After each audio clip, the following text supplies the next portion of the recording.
সবাই যেন আস্তে আস্তে আবার অ্যাক্টিভ হই। রুমা আমার ব্যক্তিগত না, রুমা কাউর ব্যক্তিগত না, রুমা আমাদের সবার প্রাণের একটা সংগঠন। এই রুমাকে অ্যাজ এ প্রেসিডেন্ট বা as a executive committee member তাকেই যে দায়িত্ব পালন করতে হবে, আসলে ওইভাবে দেখলে কোনো সংগঠন বা অ্যালামনাই অ্যাসোসিয়েশন কিন্তু ডেভেলপ করবে না।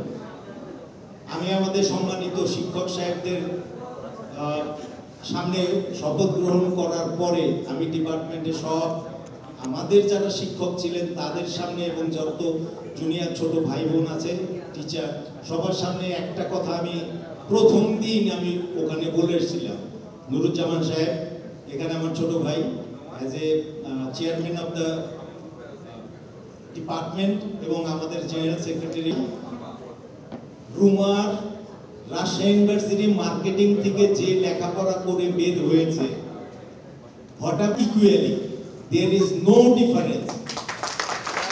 বিশ্ববিদ্যালয় ক্যাম্পাসে একটি সুন্দর অনুষ্ঠান করতে পারবো, যে অনুষ্ঠানের মধ্যে দিয়ে আমাদের রুমার সদস্যদের বন্ডিং আরও শক্তিশালী হবে এবং আমরা আমাদের রুমার যে ঐতিহ্য রাজশাহী বিশ্ববিদ্যালয় ক্যাম্পাসে রুমা আমাদের একটি গর্বের বিষয়, আমাদের একটি আনন্দের বিষয়, সেই ধারা অব্যাহত থাকবে। আমি শুধু একটি কথাই বলবো যে আসলে রুমার বন্ডিংটা এমন, রুমার প্রাণের স্পন্দনটা এমন, আমরা যেখানেই প্রোগ্রাম করি, কাজী রিপু বারবার বলার চেষ্টা করেছে ঝিমে গেছে, এই গেছে, সেই গেছে, আমি এটার সঙ্গে একমত না। আমি মনে করি আমাদের যে ফাউন্ডেশন, এটা আসলে আকাশচুম্বী বিল্ডিং করার মতো ফাউন্ডেশন, এটা সহজে নষ্ট হওয়ার মতো কোনো বিষয় নেই। আমি যাচ্ছি